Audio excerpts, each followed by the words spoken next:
ত্রয়োদশ জাতীয় সংসদ নির্বাচনে দায়িত্ব পালনের ক্ষেত্রে পুলিশের পেশাদারিত্ব, দক্ষতা ও সক্ষমতা বাড়াতে বিশেষ প্রশিক্ষণ কর্মসূচির উদ্বোধন করা হচ্ছে আজ রবিবার। রাজধানীর রাজারবাগ পুলিশ অডিটোরিয়ামে সকালে এই কর্মসূচির আনুষ্ঠানিক উদ্বোধন করবেন স্বরাষ্ট্র উপদেষ্টা লেফটেন্যান্ট জেনারেল মোহাম্মদ জাহাঙ্গীর আলম চৌধুরী।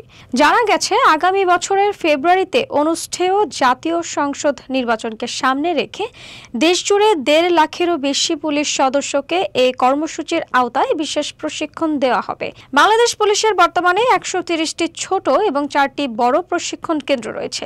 এসব কেন্দ্রেই পুলিশ সদস্যদের নির্বাচনী দায়িত্ব পালনের উপযোগী প্রশিক্ষণ দেওয়া হবে।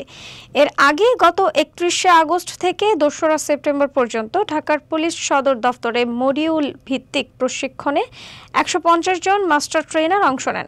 ভবিষ্যতে দেশের ১৯টি পুলিশ প্রশিক্ষণ কেন্দ্রে ১,২৯২ জন মাস্টার ট্রেনার বা ট্রেনার অব ট্রেনার্স তৈরির পরিকল্পনা নেওয়া হয়। এরাই পরবর্তীতে নির্বাচনের দায়িত্ব পালনের জন্য মাঠ পর্যায়ের ১.৫ লাখেরও বেশি পুলিশ সদস্যকে প্রশিক্ষণ দেবেন। পুলিশ সদর দফতর সূত্রে জানা গেছে, নির্বাচনের সময় সম্ভাব্য পরিস্থিতির মোকাবেলায় বাস্তবমুখী মহড়া ও বিশেষ প্রশিক্ষণ দেওয়া হবে সব ট্রেনারকে। সর্বাত্মক নিরাপত্তা নিশ্চিত করার লক্ষ্যে এই কার্যক্রমগুলো পরিচালিত হচ্ছে। পুলিশের উপমহাপরিদর্শক কাজী জিয়া উদ্দিন জানান, নির্বাচনী প্রশিক্ষণের অংশ হিসেবে 2টি প্রামাণ্যচিত্র, একটি 15 মিনিটের অডিও ভিজুয়াল কন্টেন্ট, একটি 9 মিনিটের চলচ্চিত্র এবং একটি বুকলেট তৈরি করা হয়েছে।